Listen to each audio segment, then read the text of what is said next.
In episode 58, you heard my story about St. Michael and his merry band of angels. Tonight, you'll hear one man's story about a more personal relationship with the Archangel Michael, as well as a tour of heaven given by George Carlin.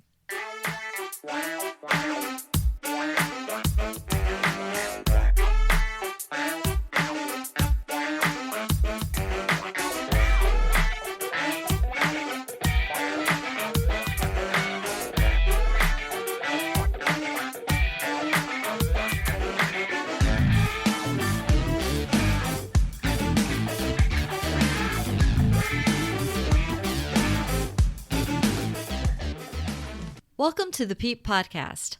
I'm your host, Nicole Maroc, and on this episode, I'm introducing you to John Mathis. But first, I want to just do a quick plug for my newsletter. I only email it once a month. You'll receive briefs on recent episodes, information on any upcoming appearances, and some additional fun stuff. For example, everyone on my mailing list this month is automatically entered to win a signed copy of my book, Please Don't Call Me Psychic, Stories from My Paranormal Life. I'm randomly drawing one winner on Halloween, and I will email you to let you know if you've won, so you can tell me where to send it. To subscribe, just go to peeppodcast.com and click the blue sign up button at the top of the page. That's PEEP podcast.com. Now back to tonight's interview. John Mathis is a clinical data scientist who has been in pharmaceutical research and nursing since 1995. Prior to that, he attended Marian University on a music scholarship with the intention of becoming a bass opera singer and English professor. John has experienced metaphysical events since he was 9 years old when he spoke to his deceased grandfather. Over the years, other events occurred, such as astral projection, energetic healing, psychic self-defense, and spontaneous past life regressions. However, it was during a hospitalization with multiple organ system failure that John had a near-death experience, and you'll hear about this and more in our interview. Let's dive in with John. Well, I haven't used Zoom since I got laid off from my pharma job back at the end of June. So there may have been some reality avoidance there. I understand. So with the layoff, are you looking for a new pharma job? Just curious. I kind of am, kind of not. Because of who you are and the circles we move in, I'll tell you a different story. Okay. So during my Reiki Master Attunement in 2009, I thought I was meeting Archangel Michael for the first time. Mm-hmm. But it turns out that he's been kind of hiding in the background for a while. So he shows up at some interesting times. Like I tried to use Reiki to clear a haunted house. It turns out it wasn't a ghost. It turns out that it was a demon. So Archangel Michael showed up for that. 50-foot tall, big angel wings, flaming sword, bandolero of jewels, and just scared the shit out of everybody. The next day, he shows up in my dreams, but he shows up on my couch wearing a karate gi, like the white top, white bottom with, a black belt. Yeah. Birkenstock sandals, and he's drinking a beer. I love him. and he points to the chair next to the couch for me to sit down, and it basically was, don't do that again, okay? And I'm like, yes, sir. Wow. So Archangel Michael showed up Tuesday, the last Tuesday of June, okay. tapping his wrist like a chime. Okay. Correct. And I've been avoiding being a metaphysical person just because I work in science. I mean, I work for IBM and for pharmaceutical companies, for God's sakes. So telling them about the woo is not going to keep me employed. But so the argument was in my head, I can't do this. I got so much to do. I've got, a project team in India, a project team in the East Coast, C-suite on the West Coast. I'm working 10, 12-hour days. I just can't do it. 2 days later, I was laid off. Literally Tuesday morning, I got an award for customer service, and Thursday was laid off. Oh my gosh. So Michael made sure to tell me it's time, and I'm going to clear the path so you don't feel like you've got stuff to do. But I'm like, what? You couldn't throw in a lottery winning on top of that to kind of help Right. me coast here a bit? The high sphincter factor that goes along with this is just a little intimidating, bro. Yeah. But it is what it is. That's So I am looking for pharma. I've worked as a clinical data manager. I've worked as a database designer, and I've worked as a clinical safety nurse doing pharmacovigilance. mhm. So there's not much I haven't done. Um, but at the same time, I've been doing it for 22 years. And if I can find a way to, pay the bills and talk my truth, uh, as they say, um, I've been through the blender when it comes to metaphysical stuff. So maybe I'm supposed to be the, HR generalist for all things metaphysical. Yeah. I mean, that's possible. That's part. I always believe that there is a reason for everything that happens. So if But is it a good reason? if nothing else, it's a lesson. And it may be a lesson of don't do that again. Like that Amen. may be what you need to learn. But like I was in a head-on collision and I had a very brief NDE. I kind of feel cheated because mine wasn't as dramatic as so many people that I've talked to. But I left my body and I got pushed back down into my body while the car was still spinning. And I had Wow, you were PTSD. kicked right back into play. Yeah, like I was floating toward the trees. Everything was kind of going like the colors of the trees were gray. And I was heading up above the trees and I thought, well, that was it. And then I felt two hands push me right back down into my body. And the car spinning and I'm like, what is that sound? And it was me screaming. Like I don't know when the realization hit me, but it was like, oh, that's my voice. I should stop now. Um, but yeah, it took me a while to even be able to talk about that without crying. And PTSD and a broken leg. And thankfully, I should have been dead and I came out with just a broken leg. And it took me a while to figure out that the reason that I had that experience wasn't just like confirmation of everything I believed as far as afterlife, but was so that I could be more empathic and empathetic to people who have had NDEs. Interesting. Because and people who've had bad, head-on collisions stuff, like to be able to talk to them with much more empathy, not so much sympathy. Like I can understand and I can relate. And when I'm interviewing people, sometimes I get the right questions to bring out what it is that they're trying to say. Um, Do I no, remember correctly that you're here in Durham? I'm actually in Wendell, but I Okay. was I was at the NC Heart Festival, and that's how I met everybody. But I spend some time in Durham because I love going to the Rhine when I have time and doing Well, all I'm that I'm stuff. literally right down the road from the Rhine. It takes me 8 minutes to get to the Rhine. Nice. Uh, and I live next to a state park. So I've got the that energy. So I'm pretty happy with that. Yeah. So one of the reasons I've been doing podcasts since 2012, but with different energies and different intentions.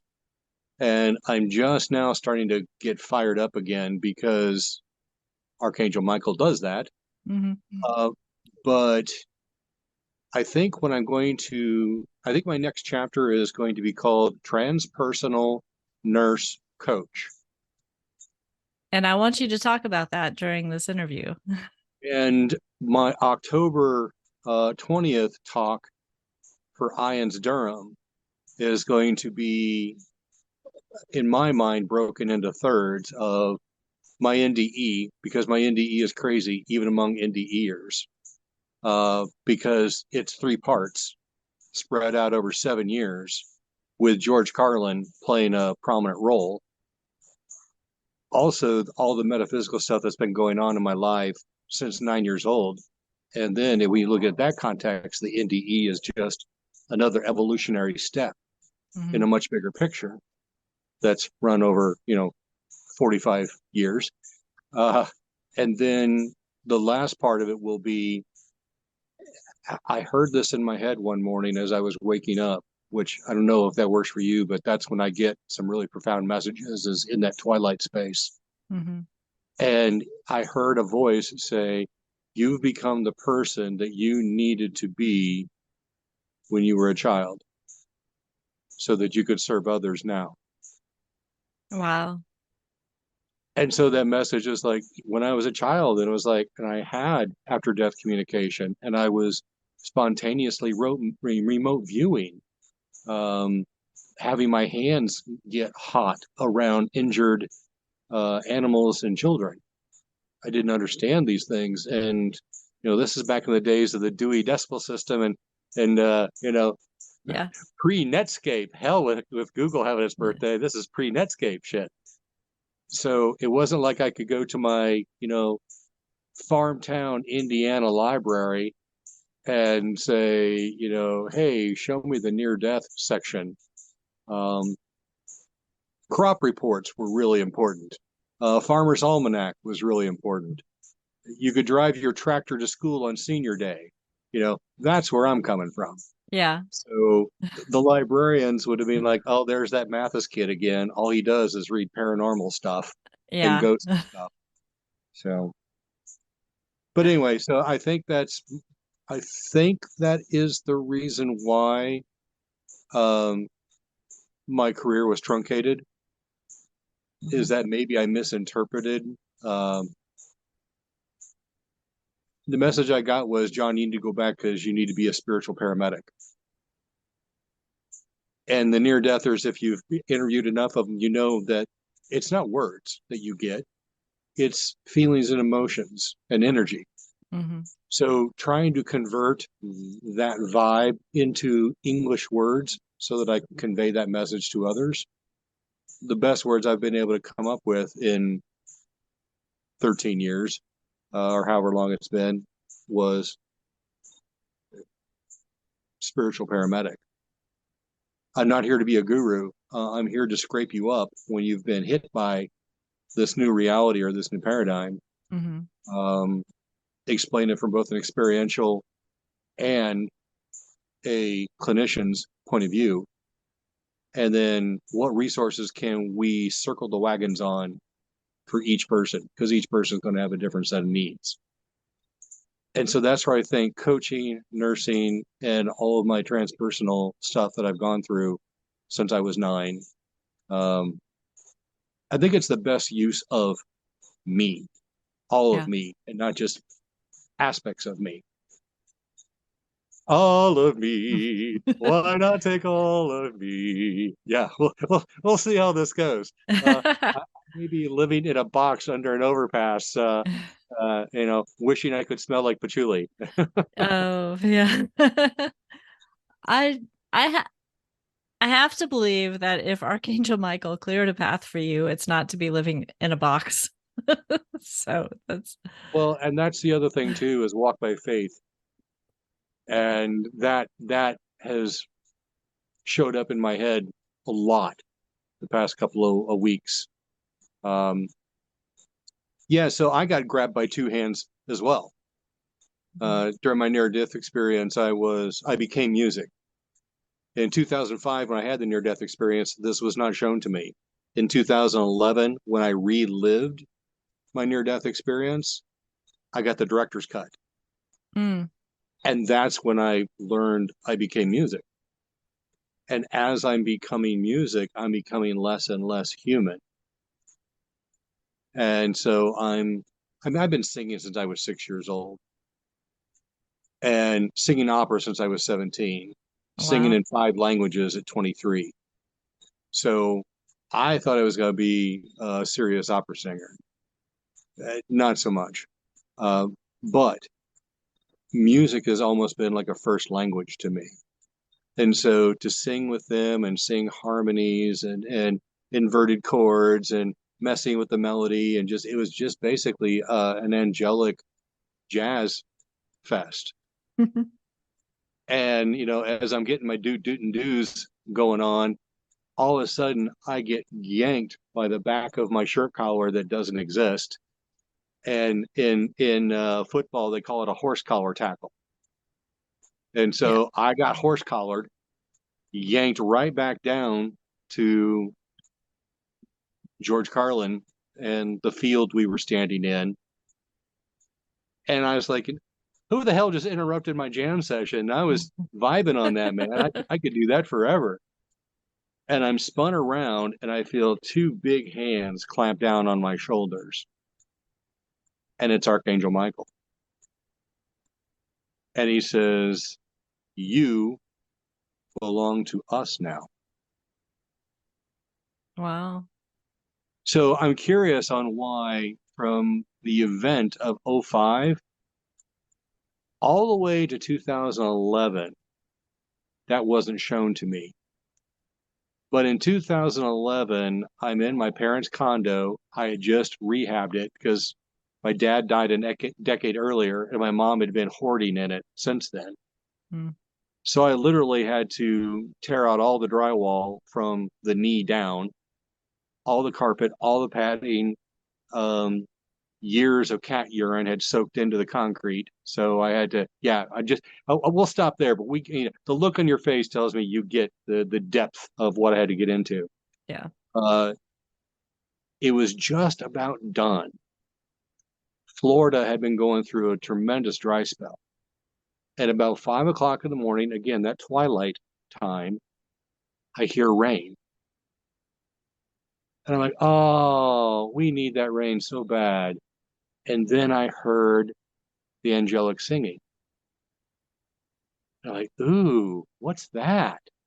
And I'm like, oh, I know what that is. That's nature singing. Everybody's stressed out about not having water for so long, and now they're getting it. So now they're all rejoicing. And that's when it happened. That's when I made the click. And I was like, no, that's angelic music. That's not nature music. I knew the difference. Wow. And then my whole NDE played out in my mind's eye, except now I had the chapters where I became music, got horse collared by Michael, was told, you belong to us now. You need to be a spiritual paramedic. Now get back in there. Wow. And that's parts 2 and 3 of my near death experience. So when did you become a Reiki master? Was that before or after the near death experience? After, Okay. well, I got my Reiki 1 in '97, my Reiki 2 um, in '99 or 2000, and I wanted the old school approach where you become a Reiki 2 and you're done, unless you are recognized by a Reiki master who says you need to be a Reiki master. And it may or may not have been a deliberate counterpoint to my soon to be ex-wife, because she wanted her Reiki 1, 2, and 3, and she did it over a Friday, Saturday, Sunday. And I'm like, you're not even going to let it steep. You're not even going Yeah. to get like one level and just kind of like vibe on that and Practice. see what that Yeah. feels like. And a positive argument could be said the world needs more Reiki masters, however they get here. We need them. A counterpoint to that argument would be I don't think you respect the process if you don't let it steep. And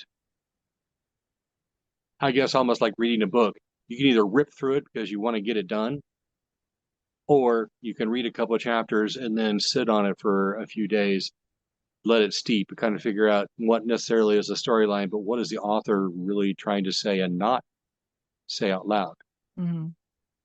So we had two different approaches to a lot of things, but when it comes to spiritual matters, I really wanted to really kind of have it as like a chew toy and turn it over, chew on it a few times, walk away from it, come back to it later, because I think you can really appreciate the breadth of what's being offered Mm-hmm. and the depth.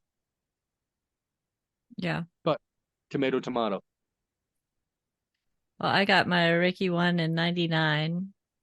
The guy that I was dating eventually married and was quickly divorced from, did not like it at all. So I got away from it because I was trying to make him happy.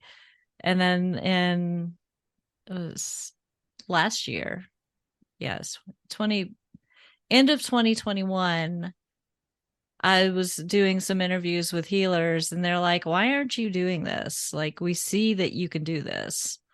And I said, well, I kind of started down that path. And then I thought about it and I'm like, wait, no, I want to get back to it. So now I'm a Reiki master and certified emotion code practitioner and considering archangel healing, although I'm really need to wait. Like, I feel like I need to wait before I get into that.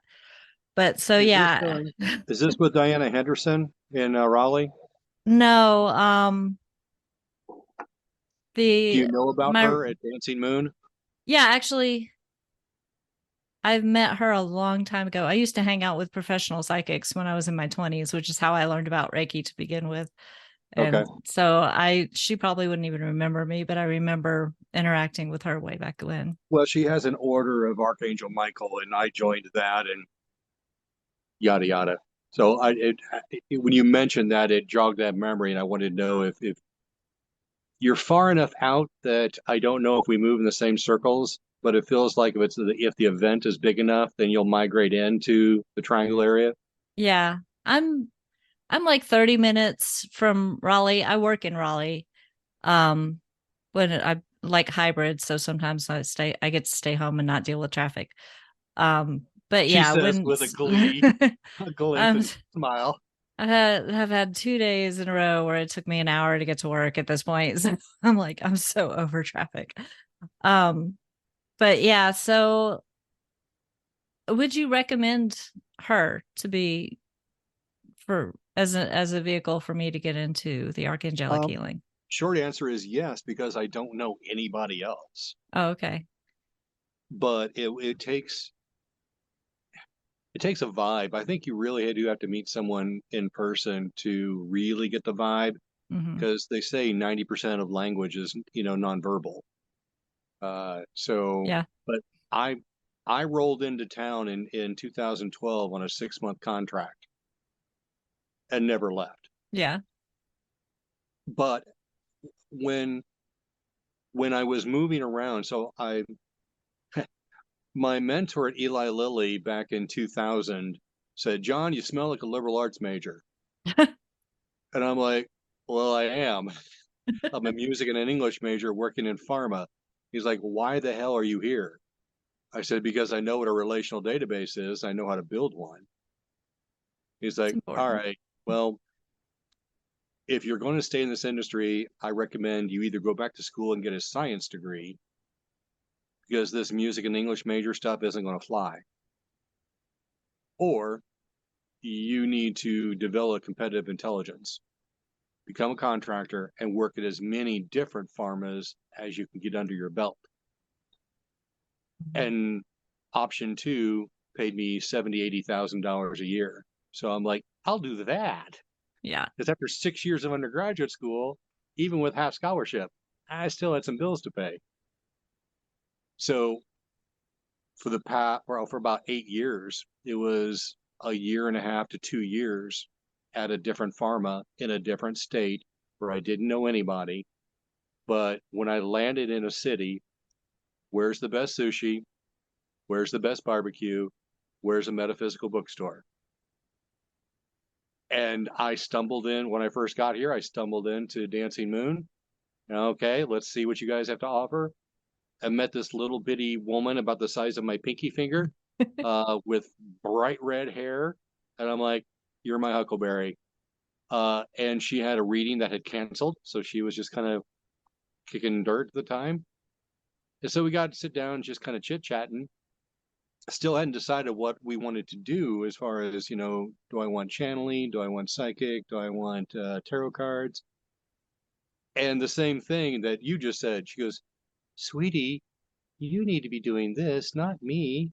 And I'm like, "Yeah, I've heard that a few times, but I just I don't feel it." Um, and she says, "Well, why not?" And I said, "I work in science, and if I tell people in science what I do, I'm never going to work again." She goes, "Well, give me an example." I said, "Okay." So I'm like, if you can imagine like a batter stepping into the box, getting ready to hit the home run, it's like, "I'm going to knock your socks off, woman." I said, "Okay, here we go." I said, "I will remote view a past life. I will introduce myself to my past self. I will explain why their transition in the horrible way that it's about to go down is necessary for our soul's development. But I will offer them Reiki as they are transitioning so that it is not so painful, but the lesson remains intact. Then I will come back to this life and I will scan myself from head to toe to see if, are there any traumas improved, mental, physical, or spiritual?" And she goes, "Sweetie, I do that too." Wow. I'm like, "Okay, then." And that's why I'm like, "Okay, who are you? What are we doing?" And that's when I discovered, um, you know, she basically gave me a couple of benchmark tests and she's like, "You need to be doing this." And I'm like, "Yeah, I laid it out for her. I said, I'm making almost 100,000 a year doing what I'm doing. And the people that I know that are doing this stuff, they're not making that. They're barely getting by." Hmm. She kind of leaned over across the table and kind of conspiratorially said, "I make six figures too, sweetie."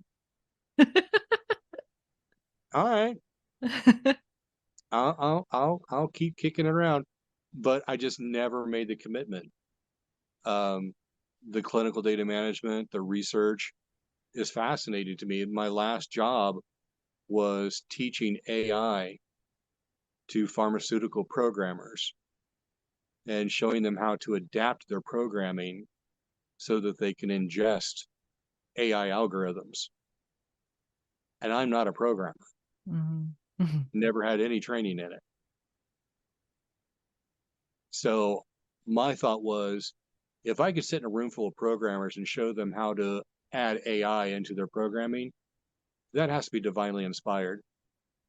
Yeah.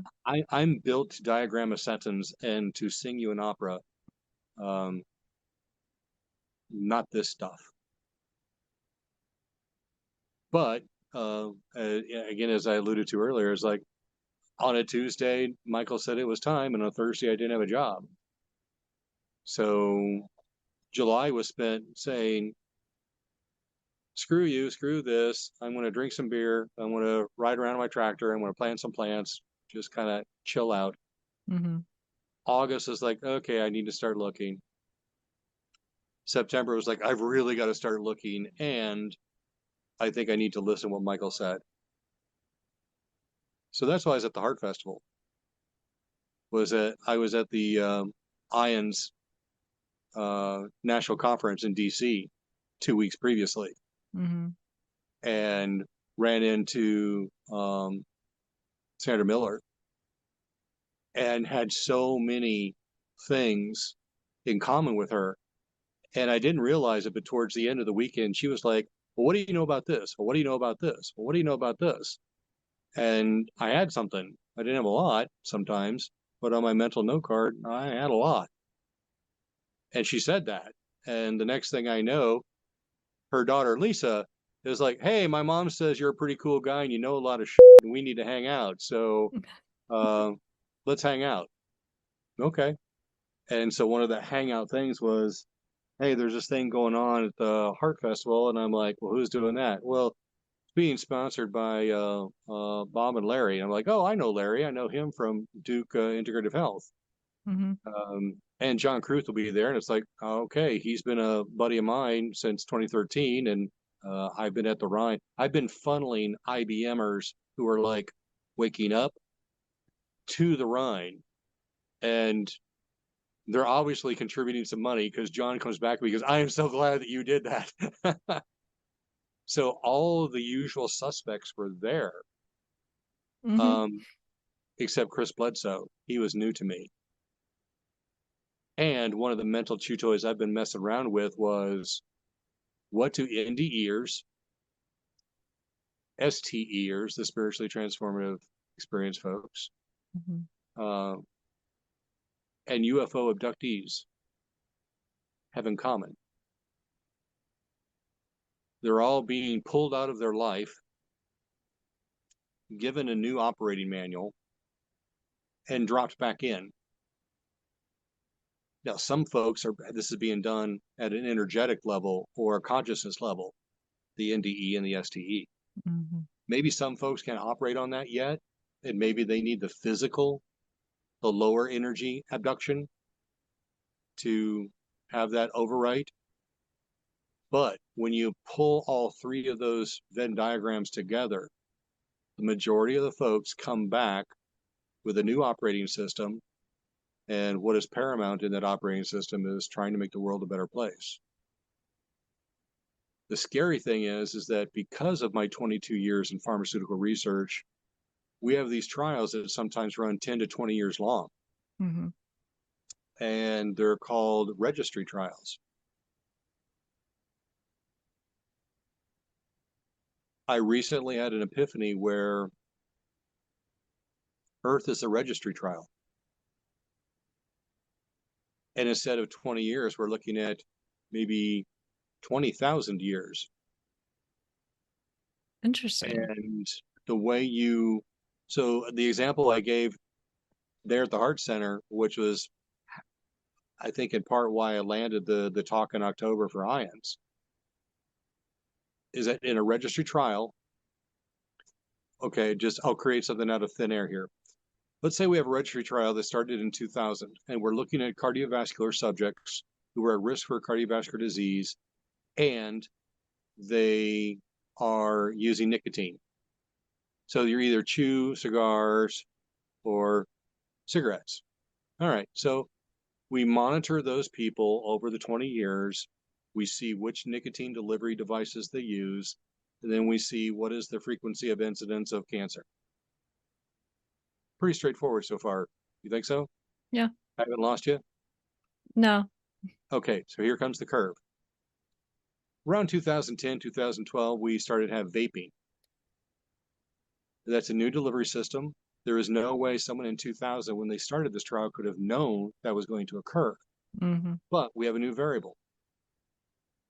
And so there's two ways to address new variables in a long-term clinical trial. You either amend the protocol so that you allow vaping to occur, then you have to create a whole new collection page. And instead of just saying, no, do you chew, do you smoke cigarettes or cigars? Now we've got to add, and do you vape? And then all the questions that go along with that, how often, what brand and flavors and blah, blah, blah. Mm-hmm. Let's say the Earth, the planet itself, is the protocol. Well, I can't amend the protocol. I can't change the Earth. The protocol has to stay intact. And I've been in registry trials where that's been the case. We can't change the protocol because we run the risk of introducing a new variable to maybe 30,000 subjects worldwide. And who knows when you kick the side of the hornet's nest, what's going to happen. So the other way to address that is to selectively pick out certain people in a registry trial and pull them out to say, hey, we brought you in the office today because we've had this new discovery. There's this new delivery system called vaping. We need to decide whether you are or are not going to vape, because we'll end up having to cut the data later. And if you're using all three, then it diminishes the power of the study.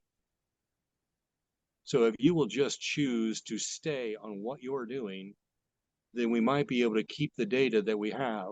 Essentially, we're rescuing the study instead of polluting it with too many variables. Mm-hmm.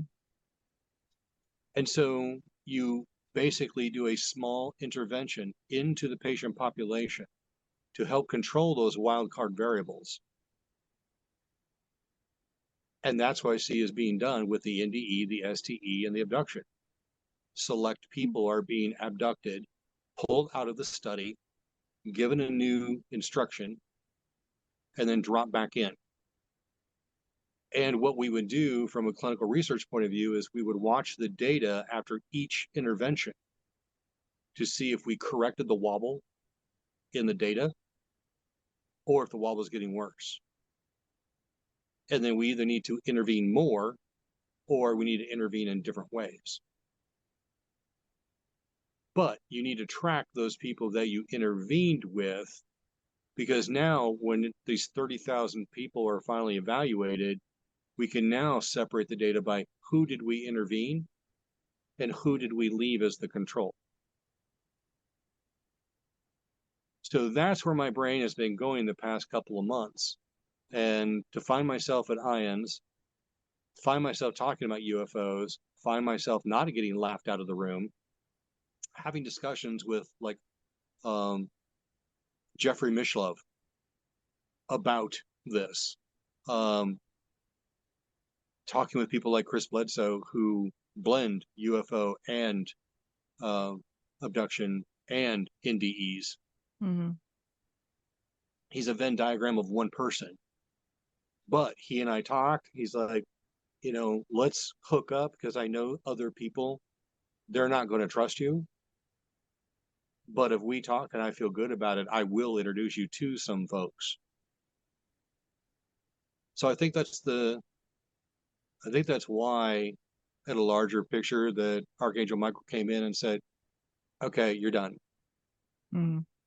Because I needed to walk in both worlds, in both clinical research and have that left brain and have the near-death experience and the STE and the spirit communication and the remote viewing and the past life regression, blah, blah, blah, blah, blah.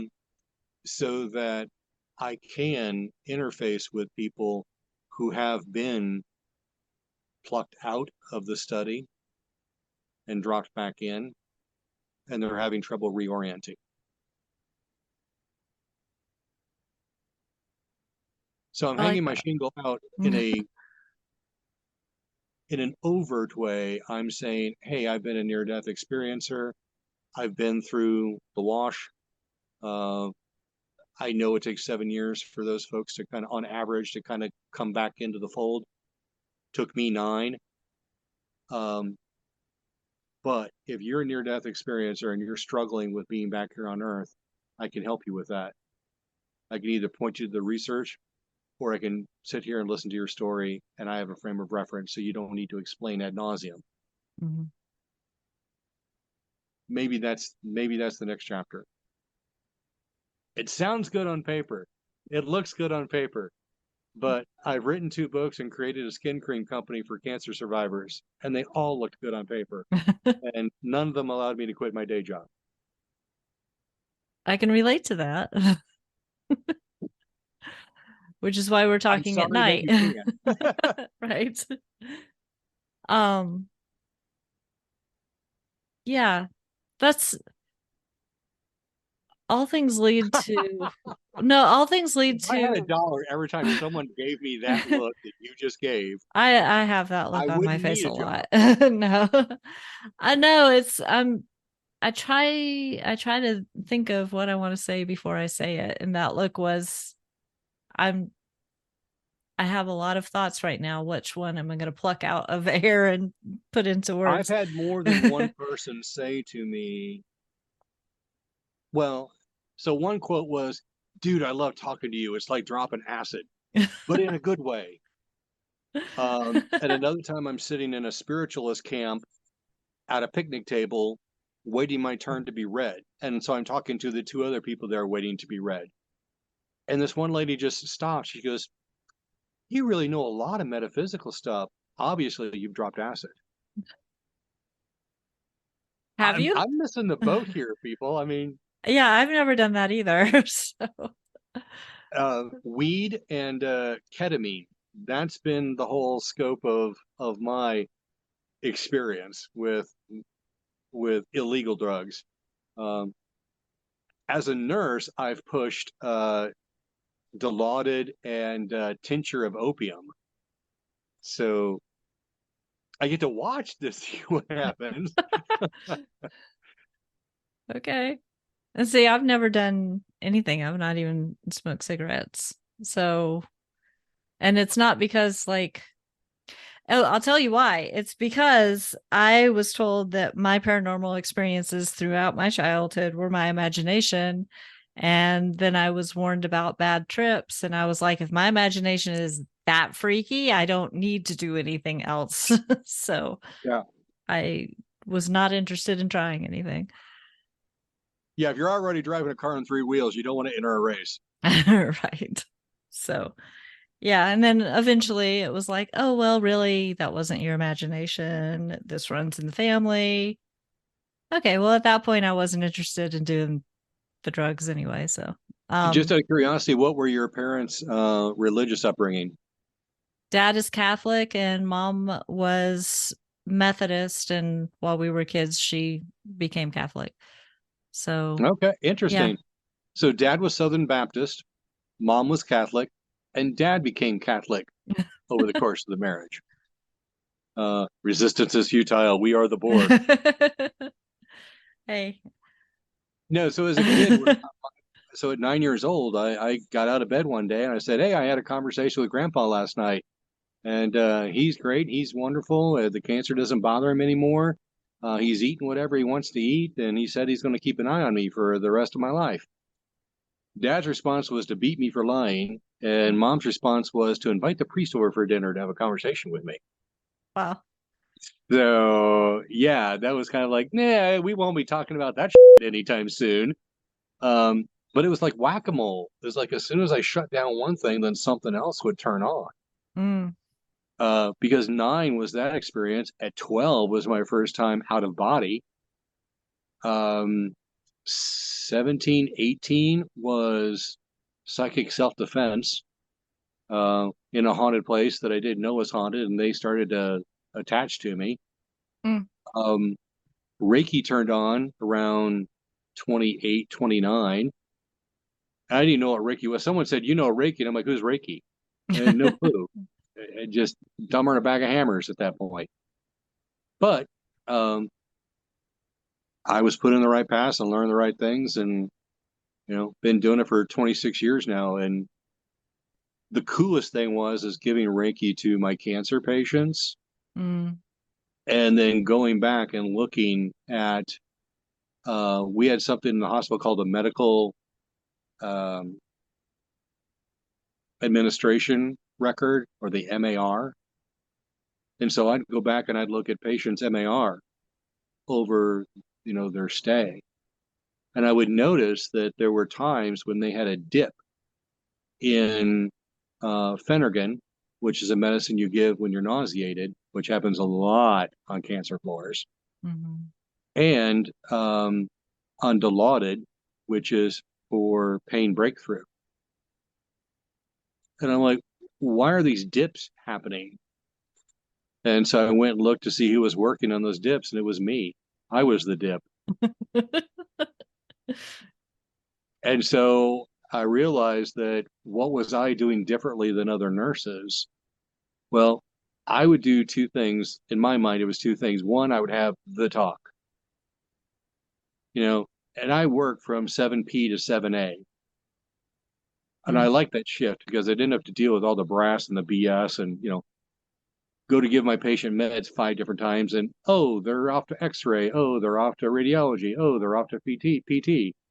Yeah. So yeah, no. Um, but after I would pass meds and do my thing and a little bit of instruction and whatever, then it was like, okay, sit at the foot of the bed and I would say, all right, here's the deal. We need to have a talk. This is an oncology floor and we're going to have a real discussion. Um, I am your proxy on the floor. I will move the administration to do your bidding, but I need to know what that is. Are we fighting to stay or are we fighting to leave? You tell me what you want, and then I will go out there on the floor and I will marshal the troops in that fashion. And so many times I would get the discussion of, well, my kid wants this and my wife wants this and blah, blah, blah, blah. And, it was like, yeah, okay, fine. Mm. I'm tired. I just don't want to do this anymore. And to kind of preface this, I worked at a hospital in Indiana where if you were out in the sticks, hospital of Indiana with cancer, you would have the therapy there. And if you failed that therapy there, then you were like, oh, this is serious. Then you came to us because we were in Indianapolis, Simon Cancer Center, and we were part of Indiana University. I mean, Lance Armstrong's doctor, the bicyclist Lance Armstrong, Mm-hmm. his oncologist was at my hospital. So to kind of give you an idea on the level of oncology research and work that was going on there.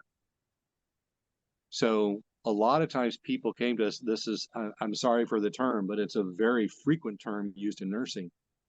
They came to us circling the drain. Yeah. And so to have that conversation was not only poignant, but necessary. Where are you in this? Mm-hmm. And those discussions really gave me a foundation of how I want to move through the world. Because I nearly died in '05. And then by '09, I'm on the floor talking to these folks and having these conversations. Yeah. And so sometimes it was like, I'm afraid of dying. I don't know. And that's where I'm like, I know a story. Let me tell you a story. And then I would tell them, here is my experience. And it's the greatest birthday party you've ever experienced, times 1 million. It is a coming home party. It's a ticker tape parade. It is a celebration because you are your ancestors' reality TV. Always watching, always checking up. They may go off and do other stuff because they're outside of time. So they'll come back to where they left off and not miss a thing. So I think that also explains why a lot of times when people were actively transitioning, they would have that boost right at the end Mm-hmm. where all of a sudden they look like they're ready to walk out of the hospital. Yeah. But they're also having conversations with deceased relatives who are just on the other side waiting to pluck them. Yeah. And twice during my 2 years of on the floor, twice I got like partially pulled up the light tunnel. So you had a shared death I experience. have two shared near death experiences. Wow. So I'm standing there with, a blood pressure cuff or a thermometer. I've got family in the room. I'm monitoring their breaths. Yes, they're down to breathing 4 times a minute. And so I've got that sadness on one side of the room. On the other side of the room, I've seen a hole open up in the side of the wall where physically on the other side is just another hospital bed. But no, through this hole is another dimension. And I see angels and I see lights and I see people that match their race. And they're over there saying, come on, we're waiting for you, man. It's about damn time you come back here. We've been waiting on you all this time. It is that beautiful. And you also get the push of unconditional love that you rarely find here on earth. Um, And so on one hand, I'm trying to be sad for the family that's in the room. The other hand, I'm like, yippee, he made it. He crossed the line. She made it to and look at all the family. They're waiting on her or waiting on him. And his family and relatives and neighbors and pets and just everything that they held dear is just over this very thin membrane. Mm-hmm.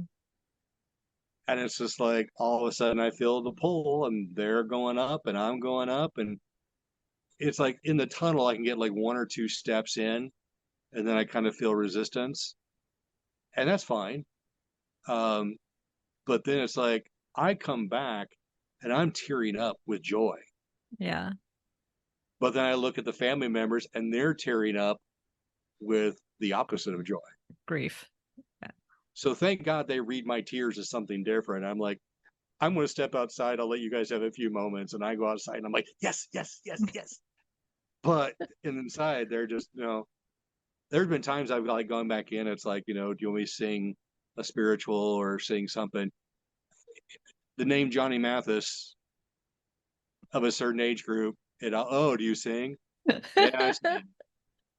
Well, a couple of times on the floor, I'm bored out of my mind. It's 2 or 3 o'clock in the morning. And so I'm singing something. And the rest of the nurses lost their damn mind. And so I was the singing nurse for our floor. And I would have patients call me into the room. You're the guy who sings, aren't you? Or to have nurses come to me and say, hey, my patient needs to pick me up. Will you go in and sing or something? Oh. Sure, why not? I mean, I would much rather go in and sing you a song than, um, give you an enema or clean out your trach or change your IV lines. So it's those stories, it's those experiences too that I think need to reside in the world and not just in my memory. Mm-hmm. Because when I tell them, I see people shift. Yeah. And um, when Susan ran the last month's IONS meeting, I don't know what her source was, but she said there's actually research done that people who hear about a near-death experience are psychologically changed. So they don't have to experience the ND, but just hearing the story can be helpful and therapeutic. Mm-hmm.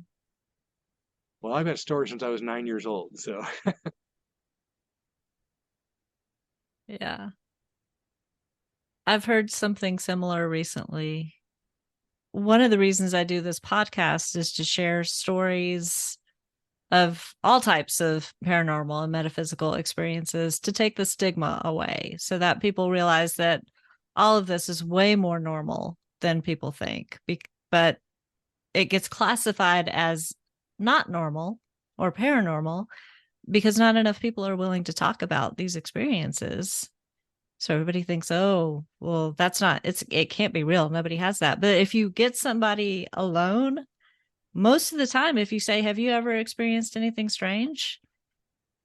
As long as they don't think anybody else is listening, they've got a story to tell. And it's like, well, we can't all Yes. be walking around with these little secrets and continue to believe that this isn't normal when if everybody's experienced something along the lines from NDEs to after death communication to whatever, it's way more normal than we're giving it credit for. I've had a couple of 2-minute conversations with Ray Moody. And one of the things that struck me was how similar we were in the sense of, in the 70s, I don't know which came first, the MD or the PhD, but he was a medical doctor and had a doctorate in philosophy. And he was going through and he was talking to other physicians about the near-death experience. And they would talk to him, one, because it was a one-on-one confidential discussion, and it was a peer. Yeah. And so basically he went around and collected other people's experiences to formulate his book, Life After Life. And the foreword of that book was written by Elizabeth Kubler-Ross. And so I was at a book signing. The first question I asked him, I said, how in the hell did you get Elizabeth Kubler-Ross to do your foreword? And he just bust up laughing. It's like, well, we went to school together. He had a couple of stories, but it was like one of those questions that, it's something he hadn't anticipated, I think, was why Yeah. he kind of started laughing at it. But then another time I caught him at a book signing and I smartened up. I brought him 5 books to sign. So I knew I'd have him for a couple of minutes. But I told him, I said, I'm a near-death experiencer. I said, but I'm coming at it from a long line of other metaphysical things like remote viewing at 14 and after-death communication at 9. And here's what I saw. Okay, so he's got his glasses on his head, his balding head. I've got 99 problems, but me going bald is not one of them. But so he's got his head down and he's like, autographing each book and, going through. And as I'm saying this, and I mentioned that, all of a sudden he stops writing and I get this. You got his attention.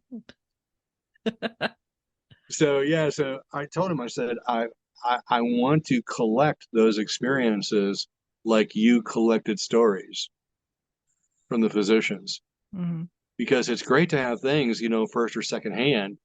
I said, but if you have the opportunity to get it firsthand,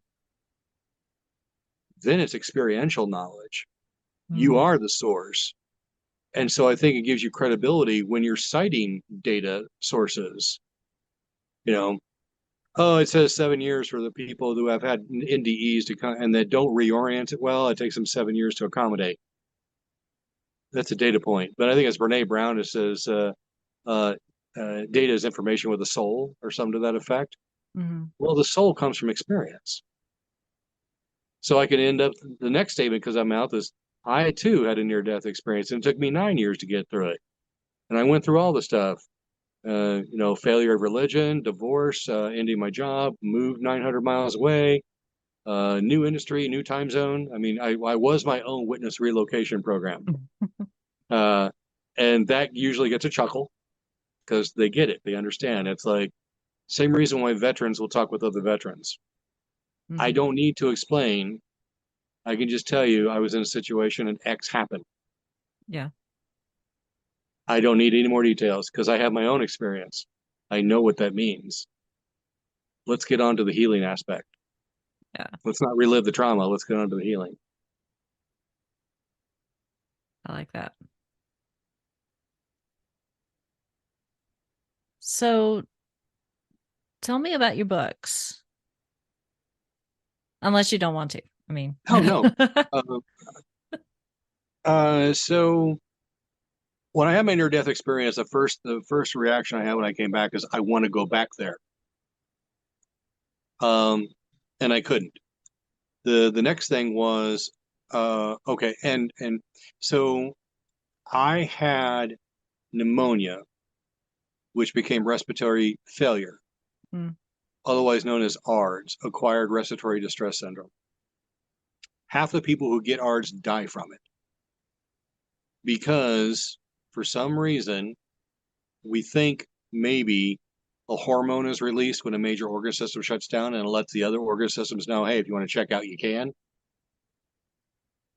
So typically with ARDS, your lungs fail first, and then other organ systems will go along with that. So with me, I was respiratory failure for 4 or 5 days, then my kidneys stopped. And then once I blew up to about 420 pounds, then my heart tried to stop. Um, Ironically, an undiscovered heart defect saved my heart. Wow. Hearts have a top battery and a bottom battery, an AV node and an SA node. I had 2 SA nodes, one smaller than the other. And it wasn't until the primary one failed that the secondary said, hey, I could do this. So my ventricular rate, which is what keeps you alive, it was puttering along about 18 to 20 beats a minute. So, I mean, I got oxygen to my brain. I wasn't going to run any races, you know. Mm. But when I came back and kind of settled down, it was like, I'm not going to do the same damn thing every other near-death experiencer does. You come back, you have your, satori or your epiphany, you write a book, and you go around and evangelize it for a year or two. Mm. And it was so cookie cutter. And I am so not cookie cutter. I am Scorpio as the day is long. I will kick over the apple cart um, just to see what happens. So I did finally cave in and write a book, but it wasn't about me and it wasn't about a near death experience. It was a primer, an instruction manual for young adults, sophomore, junior, high school level, introducing all these different metaphysical things, including near death. Hmm. And at the end of my book, I cited all my sources. So for medical intuition and for self-hypnosis, it was Silva technique. For remote viewing, it was Robert Monroe. For near death, it was, Moody. But again, I was thinking, and I didn't realize at the time, but it was like I was becoming the person I needed when I was a child. Mm-hmm.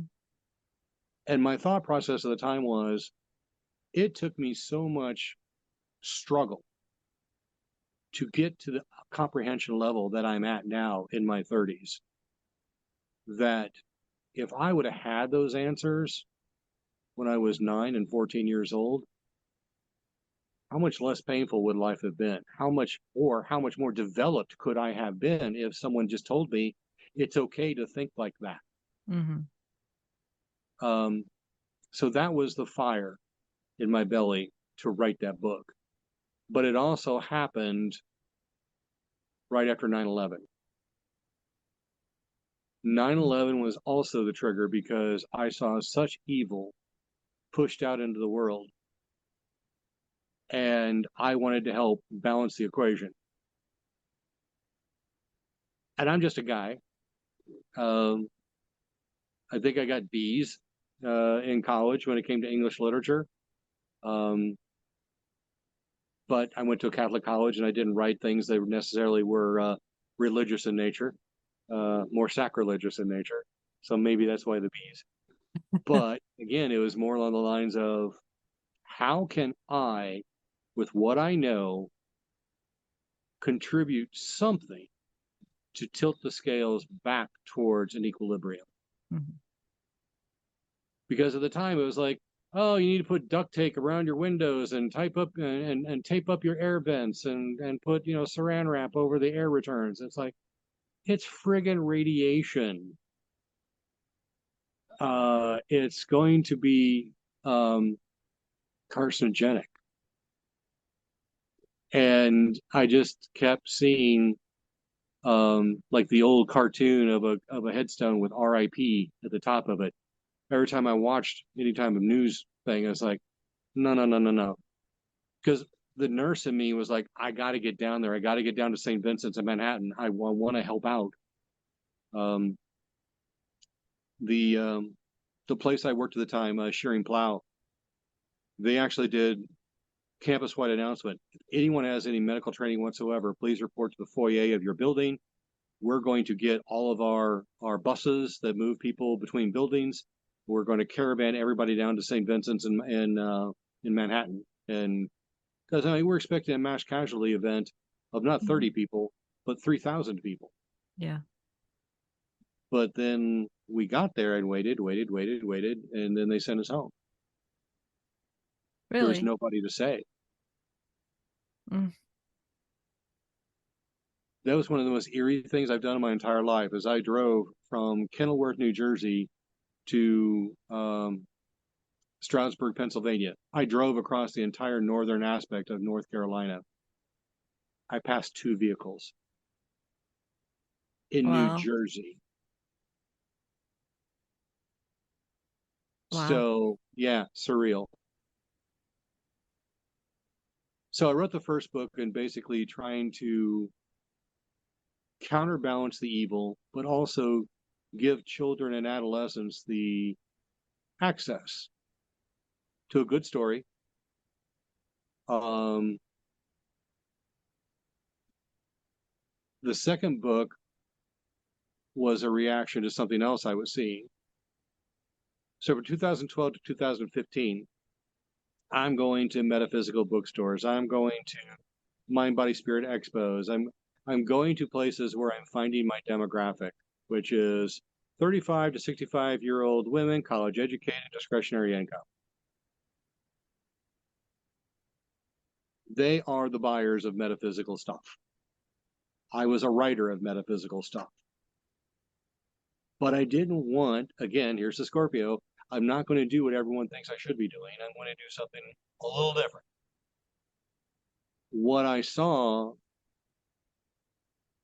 with that demographic was typically they had a male counterpart in tow that looked like they were going to the vet to get neutered. They did not want to be there. And they're on their phones and they're wandering around. They look like homeless people meandering in the parking lot. So I wrote a book for Joe Sixpack. And so that's why the second book, I guess I should give the titles out. So the first book is called The Alchemist Heir, and it's H-E-I-R, not A-I-R.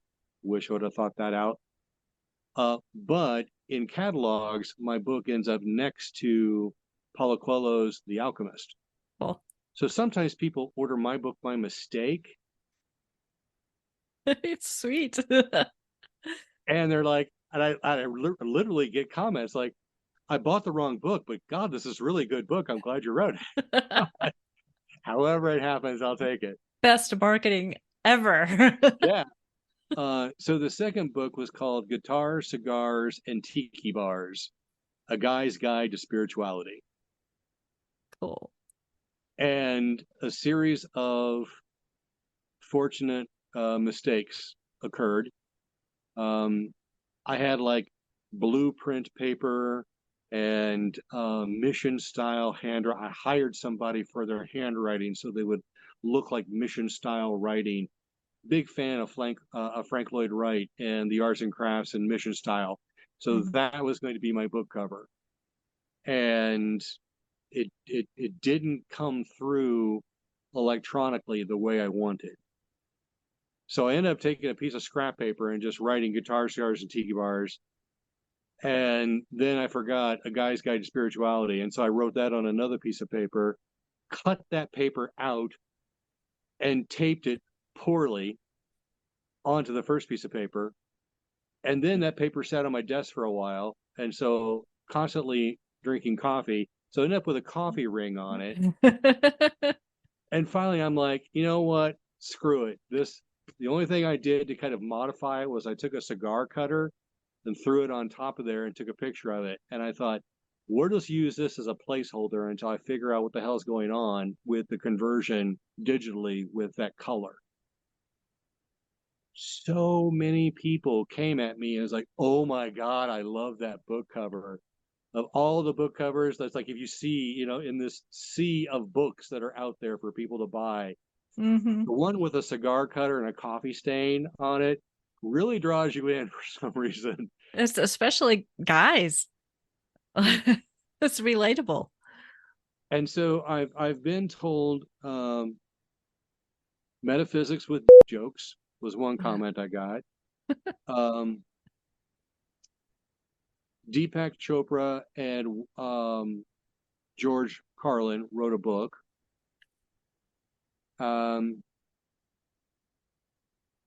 Essentially, it's two guys sitting in a tiki bar getting day drunk. And I'm one of those guys. And I'm lamenting the fact that it's like, I feel like, you ever seen the movie Amadeus back in the day? Salieri was cursing God because he could recognize the brilliance of Amadeus, Mozart, but he couldn't get as famous. And Amadeus Mozart was a pig. I mean, he would close some of his piano concertos by standing up and farting at the audience. That level of disdain was, but he was the king's favorite. And so he could get away, he could push the limits. And meanwhile, here's Salieri doing everything by the book, playing by the rules. Had the I think he was I know what the title is, like Minister of Music for Austria, Mm-hmm. appointed by the king. But yet Mozart was still getting all the gigs. He was getting all the women. He was getting all the money and the fame. Um, I feel like Salieri.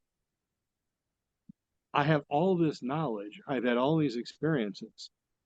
But yet, when I try to commit myself to that 24/7 and leave behind pharmaceutical research, I've been unsuccessful. Mm. And so I'm having this lament to another guy sitting at the bar, day drinking.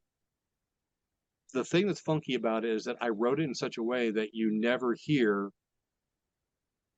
my audience.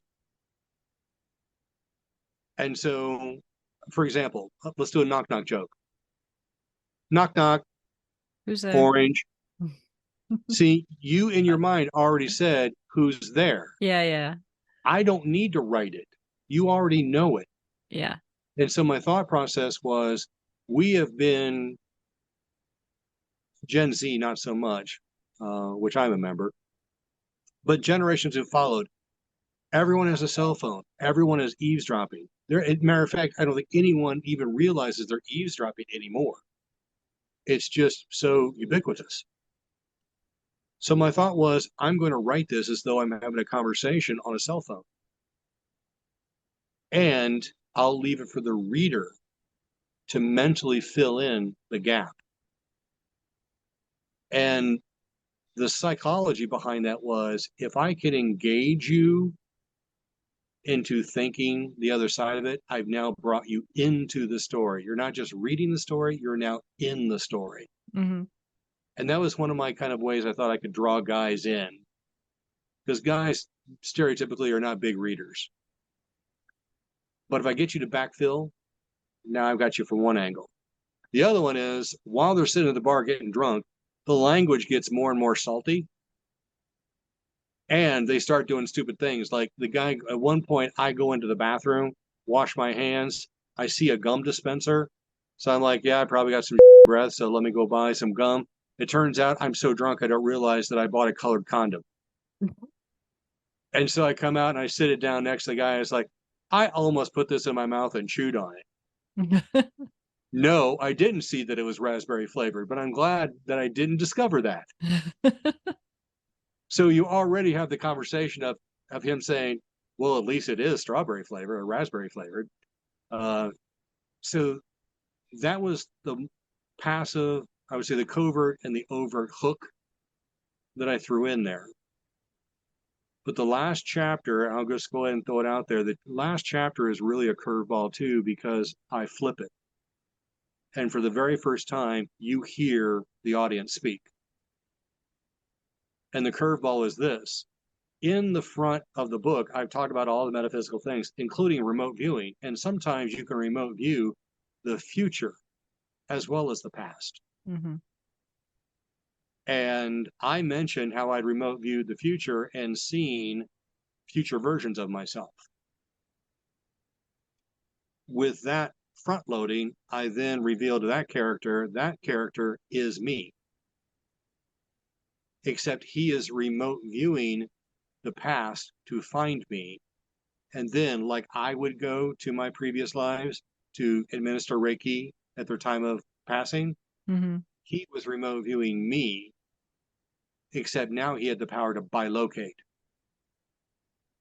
And so he was physically in the future, but he was also physically sitting there at the bar listening to me as me Yeah. and gave me the same type of story of essentially, John, you're a metaphysical Johnny Appleseed. You are going to plant seeds that you will not see grow.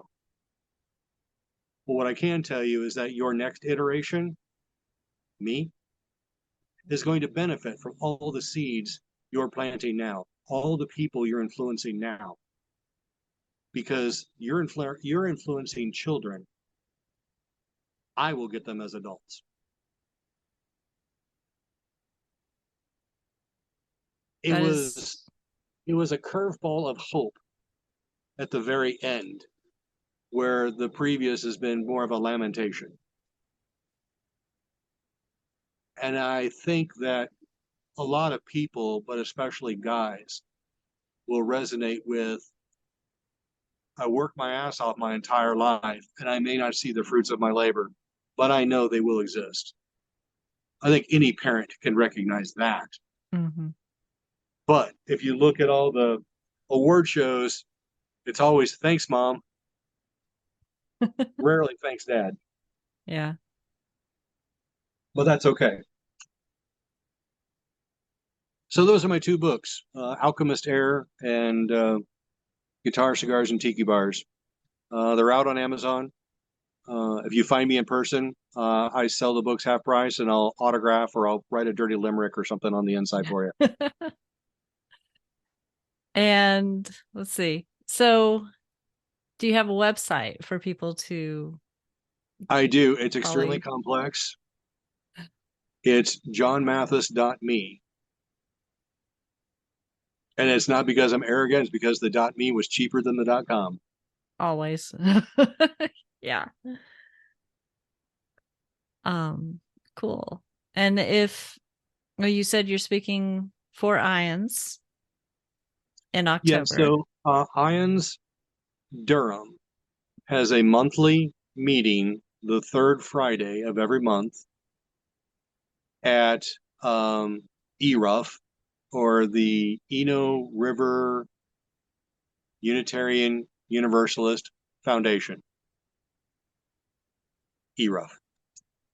But they've been hosting for several years there, so if you're familiar with it, you already know where you're going. But there's also the Ions Zoom. I think it's called iGo. So you don't have to be in Durham. You can actually just dial into it if you want to. Um, so I've got family overseas that I'm going to be sending the link to. It's not out yet, but October 20th, 7 o'clock, ERUF. And like I said before, it's basically everyone wants to hear the NDE story because no one's had an NDE with.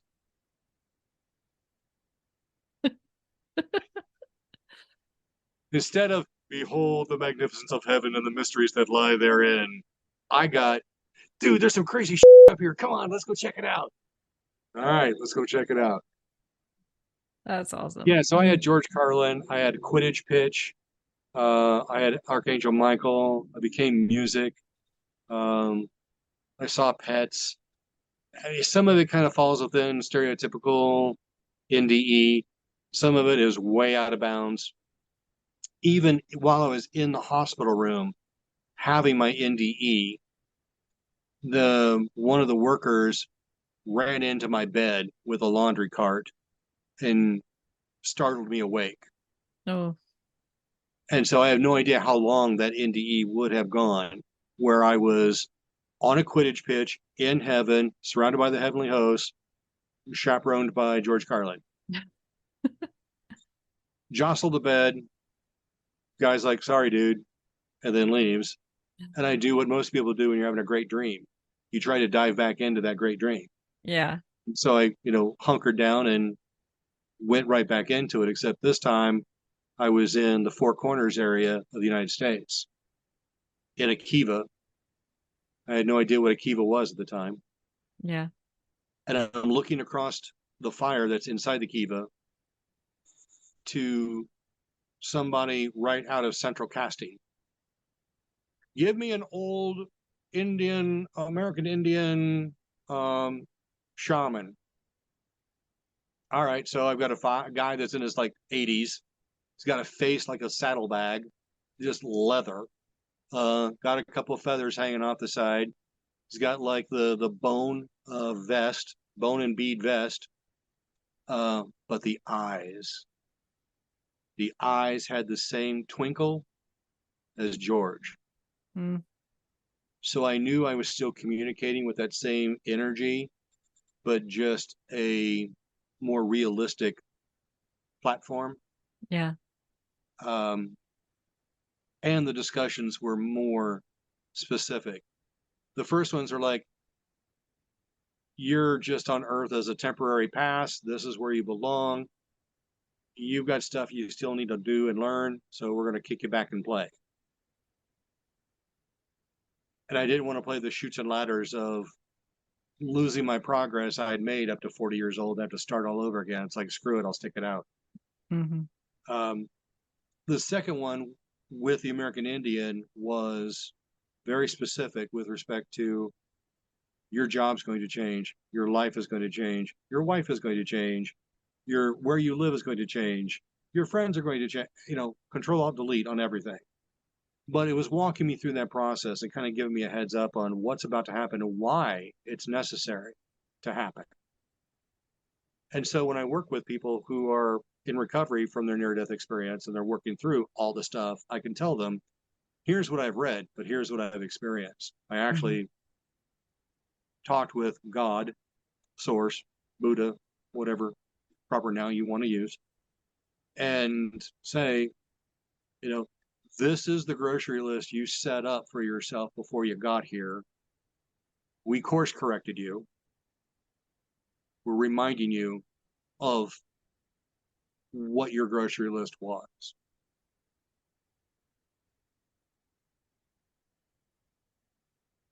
I don't even know if that answered the question, but it sounded really good, didn't it? It sounded great. Made me think about my grocery list. And I'm talking spiritually, not that I need soy milk. So here's a funky story. So I when I tell that story, some people, oh, so you don't believe in free will? And I'm like, conditionally.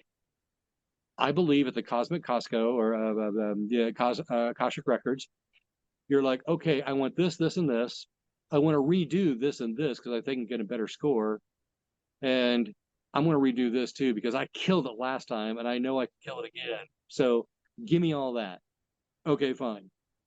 But then you forget that you made those selections and they drop you in Mm-hmm. because that is the condition to play. Earth is a funny game. The only way you're allowed to play the game is to forget the rules. And so you're dropped in, you have this grocery list, you stumble along, fumbling towards ecstasy until you find, whatever it is you need to accomplish. But every once in a while, a curve happens. And so my curve was my ex-wife. And if I had not married her, when I was hospitalized with my NDE, they were looking at me only from a pulmonary perspective. I was not doing well. Organ systems kept failing. I looked like a pinata. Uh, I had fluid sweating out of my body. I had blisters in my eyeballs because the fluids were trying to find some place to go. She got in there and played pit bull and got infectious disease involved with my case. And days later, things got better. And machines got pulled off of me and I stayed stable and my 15-day coma was over with. But if I had not made those choices, let's roll back in time. I'm 17 years old, singing with the same guys I've been singing with all the way through high school. We entered a contest. We ended up winning the contest, and to win this meant we got to open up a concert for the Oak Ridge Boys in Lee Greenwood. Sweet. And we'll find out how old your listeners are, but there was a song that we did called Elvira, and I got to sing "Giddy Up, Boom Bop, Mow Mow." Well, I ate the microphone to really get in there and get those notes, and it ricocheted off the back of the stadium. We had 11,000 people in an outdoor stadium, and I literally heard a ricochet off the back of the stadium. Whoa. People were screaming their brains out. It was ridiculous. And I was 17, and women still scared me at that point, so I was a little trepidatious about this whole thing. But we're backstage shaking hands with the Oak Ridge boys. Great job. You guys are fantastic. Blah, blah, blah. This guy, maybe 5'2", really thick New York accent, comes up. My name's Lou Pearlman. I make boy bands. I made 98 Degrees. I made NSYNC. I want to make a country boy band, and you guys are it. Okay. And so he does the sales pitch to the parents and pitch to us and blah, blah, blah. And it basically boiled down to, we looked at each other and half of us wanted to go to college. Half of us wanted to go on with the show. I opted not to. My dad never finished high school. I grew up on welfare. I can tell you what government cheese tastes like, and it's actually pretty damn good. But it had been programmed in my brain for a long time. Get a college degree. I don't care what it's in. The world is a different place when you walk through it with a college degree. So that's what I did. Now, if I had not done that, the reason why Lou Pearlman ended up in prison was that if you wanted to fly somewhere, you used Lou Pearlman's jet. If you wanted to drive somewhere, you used Lou Pearlman's livery. Lou Pearlman put himself down as a Backstreet Boy and as an NSYNC member, as a 98 Degree member, as though he co-wrote it. So he took advantage as many different ways as possible, and that's how they were able to get him on the RICO Act. One of his drivers' name was Tony. Tony had a girlfriend named Christina. Chances are very high that Tony would have driven us around to places where we would have been performing, and chances are Christina would have been with him as he was driving us around. Christina was the woman that I would marry and then divorce from. So no matter what choice I would have taken, whether to be a pop star, God, me in spandex, or if I would have gone the college route, either way, I was going to meet the woman who would be my wife, save my life, and then that karma, I think, was paid off and move on. So, free will, kind of, sort of, yeah. But I also think you've picked the big things. Those big things are going to happen no matter what you decide. Or you get a course correction. Yeah. Any of that resonate for you? Yes. I almost see steam coming out of your headphones as I say this. Kind of like, holy shit, that too. Yeah. No, I'd heard about the idea of life between lives and Brian Weiss. making deals, making contracts before you come back, and then of course not remembering those and spending your life trying to figure out why the heck you're here, you know. Yeah. But yeah, so it, for me, the first time I heard about that was probably 12 or 13 years ago, and it made some of my late 20s, early 30s make a lot more sense. You know, something made sense at that age. Holy balls. Well, that's awesome. looking back to that age, it made sense, you know. So yeah, it's I get that. A lot of that resonated with me. I was still learning how to not put a red shirt in with my white underwear at 20 years old. So more power to you. The only thing we didn't talk a lot about is exactly what a transpersonal nurse coach is. Did I say that right? Yes. The entire first page of my website tries to go through that, but I'll summarize. Pretty much everybody knows what a coach is. And there's good ones and there are bad ones. My experience is that a good coach is someone who can speak from both education and experience. But it doesn't take much to be a coach. A nurse coach is someone that does coaching, but they have the technical overlay of nursing. So, for example, when I do admission on a patient, and I was working on an oncology floor. If you have a certain type of cancer, there is a certain treatment flow chart that we will follow based on your diagnosis. But then we throw in some curveballs. Well, if you're younger than 18 or you're older than 65, you will process medications differently because either your organs are underdeveloped or they're starting to shut down with age. Mm-hmm. And so we have to adjust the dosing regimen because essentially we're pumping you full of toxins. We're trying to kill the cancer and not kill you. And sometimes it's a crapshoot. So in that rubric or in that flow chart of how do I treat you, there's also this kind of like, what if statements that you've got to kind of throw in there. So as a nurse, I'm going to look at the whole picture of you. So if you come to me and said, I had a near-death experience and I don't know how to wrap my brain around that. All right, well, I've already got a rubric that I've built 10 years ago because I was trying to understand it for myself. Mm-hmm. But I also have the skill set now to look at what are the other dynamics that are in play. Like you had a near-death experience and you're having trouble reconciling that. Okay, fine. Well, what does that mean? For some people, that means I can't touch electronic objects because they'll just stop on me. Other people, they're suddenly psychic. I did a case study where someone was a Pentecostal as their religion. Then they had a near-death experience and now they're psychic. Well, that is just message from the devil and was completely rejected by her family and her religion and her friends and her job all within the space of a week. So I've been there.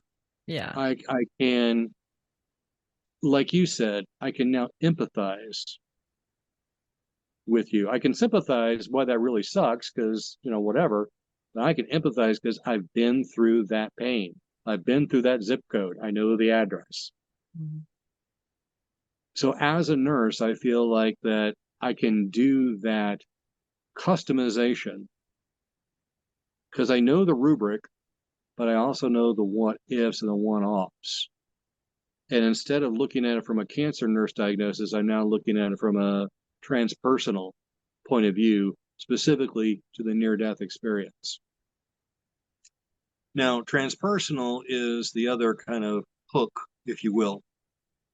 There are not a lot of nurse coaches out there to begin with, but the ones that are more focused on if you got a challenging diagnosis and you need someone to be your Sherpa to kind of help you through the insurance, the secondary insurance, the medication, the Medicare, the specialists, the labs, basically being a cruise director for someone. Here's all your dates and times, and here's what's going to go on, and here's what you can expect. Mm-hmm. Cancer treatment can be so complex that they actually have a subsegment of nursing called a nurse navigator that will literally walk you through and set your schedule and try to explain all of these steps because it's overwhelming. So that's the thought process I had, was that I I can address people who, let's say you've got a terminal diagnosis. Well, how am I supposed to work through that? Well, if I'm 60 years old, I've got a terminal diagnosis, and I get a reference to a counselor, it may be 3 months before that counselor is actually available. That counselor may be 30 years old and have read about how to deal with these things, but they've never dealt with them. Yeah. I can teach you how to bake a cake because I read a book, or I can teach you how to bake a cake because I read a book and I've done it 500 times. Yeah. So that's where I'm trying to pull in the transpersonal part of it, is that have you had a near-death experience? Have you had a spiritually transformative experience?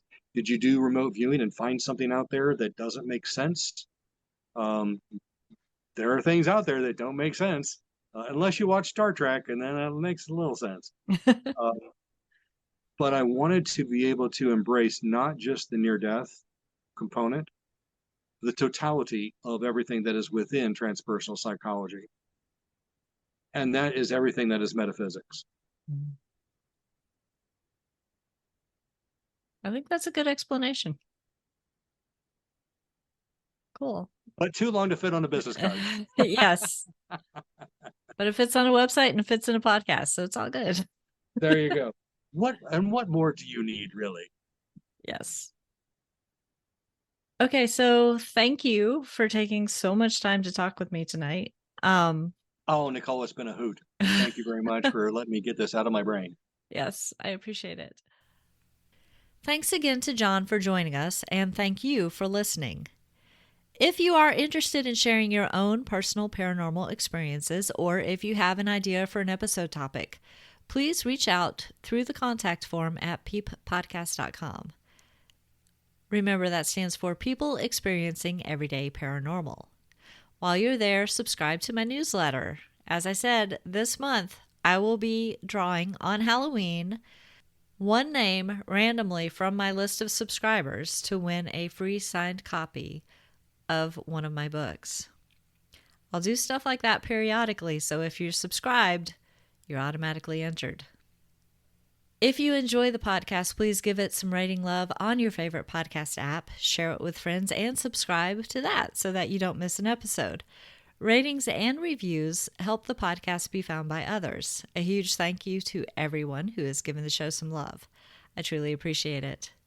No matter how you support the show, listening, telling others about it, financial support through the donate button on the website, or any other way, I absolutely appreciate your being here. Thanks again for listening. Stay safe and be well.